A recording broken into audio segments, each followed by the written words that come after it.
उत्तराखंड के एक गांव में रमना वैरानी नाम की एक महिला अपनी सास के साथ रहती थी।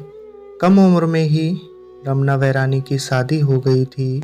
शादी के बाद ही रमना वैरानी का पति हुमायूं की फौज में भर्ती होने चला गया।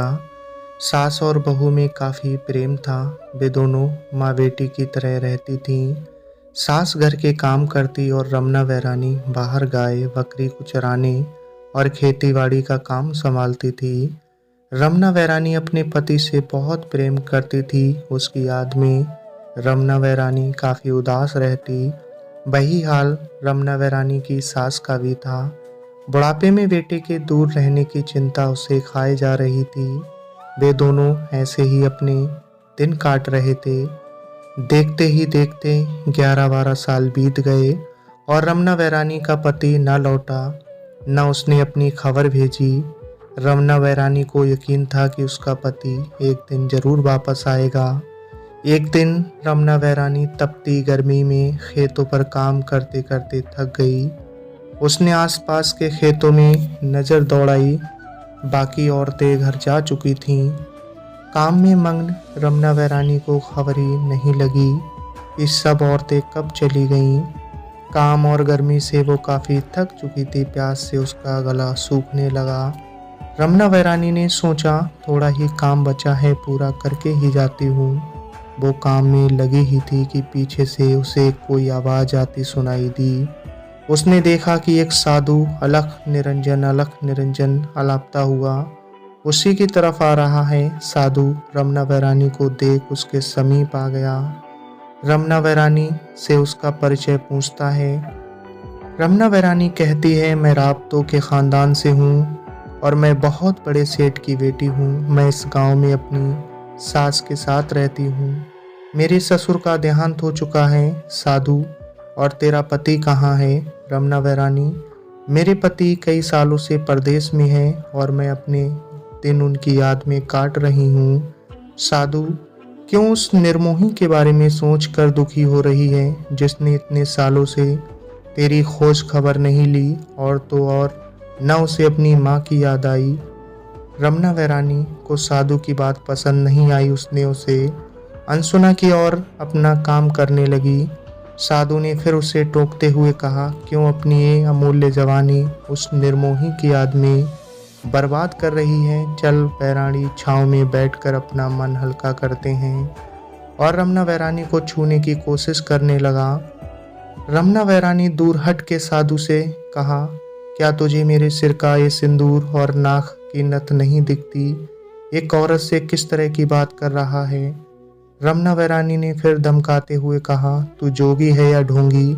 जोगी है तू, जा यहाँ से, आगे से यहाँ दिखा भी तो देख लेना। साधु मुस्कुराते हुए, अरे तू तो नाराज हो गई। वैरानी, क्या गाली देना राबतों को शोभा देता है? तू काम करते करते थक गई है। चल छाँव में बैठकर आराम मिलेगा। मेरे साथ अपना सुख दुख बांट कर शांति से बैठना। रमना वैरानी का पारा चढ़ गया। वो बोली, निर्लज, शर्म नहीं आती? इस तरह की बात करते हुए सुख दुख बांटने का इतना ही मन है तो जा अपनी माँ बहन के साथ बांट। रमना वैरानी की बात सुनकर साधु हंसने लगा। रमना वैरानी, चुपचाप यहाँ से चले जा। ये देख रहा है ना, कुदाली यही तेरे सर में दे मारूंगी। रमना वैरानी का गुस्सा देख साधु वहाँ से चला गया। वो उसके गांव पहुँचा। वहाँ रमना वैरानी के घर पहुंचकर उसकी सास से भिक्षा मांगने लगा। माता जोगी को भिक्षा दे, तेरा भला होगा और तेरा 12 साल से खोया हुआ तेरा लड़का घर लौट आएगा। यह सुनकर रमना वैरानी की सास साधु के चरणों में गिर गई और साधु को अपने घर के अंदर ले गई। रमना वैरानी की सास ने साधु को आसन में बैठाते हुए कहा, साधु बाबा, आप बाहर क्या कर रहे हैं कि तेरा लड़का 12 साल बाद घर लौट आएगा? साधु हंसते हुए, पर माँ, भूखे पेट भजन ना होत। सुबह से भूखा हूँ, पहले भोजन फिर वाह और बातें करेंगे। रमना वैरानी की सास, साधु बाबा आप बैठो, मैं जल्दी से भोजन चूल्हे पर चढ़ा देती हूँ। इतने में रमना वैरानी भी खेत का काम करके आ गई। अपने आंगन में उसी साधु को बैठा देख रमना वैरानी को फिर गुस्सा आ गया। उसने साधु से कहा, अरे कपटी, तू मेरे घर तक पहुंच गया। बहू की आवाज़ सुनकर सास बाहर आई। उसने पूछा, बहू क्या हुआ? बहू ने बताया, माँ ये कोई साधु नहीं कपटी है। सास ने बहू से कहा कि एक साधु के बारे में ऐसे नहीं बोलते। तू अंदर जा और भोजन परोस, मैं आती हूँ। रमना वैरानी ने भोजन परोसा, सास को बुलाया। सास भोजन लेकर साधु को देने लगी। साधु ने देखा कि भोजन पत्तों में परोसा है। साधु बोला, ये क्या? अब मैं पत्तों में भोजन करूँगा, मुझे उसी थाली में भोजन दे जिस पर रमना वैरानी का पति भोजन करता था।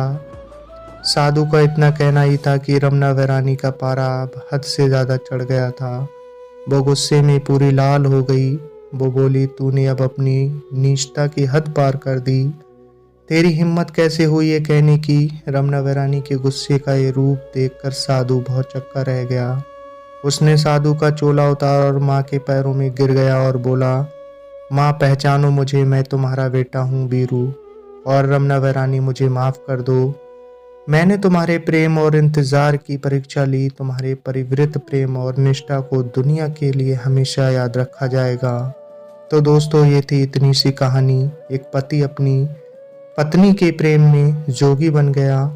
तो दोस्तों, कैसी लगी आपको ये कहानी? कमेंट्स बॉक्स में अपनी राय ज़रूर साझा करें। बने रहें हमारे साथ इसी तरह। मिलते हैं फिर अगली वीडियो में एक नई कहानी को लेकर। आपने अपना कीमती वक्त दिया, तब तक के लिए धन्यवाद।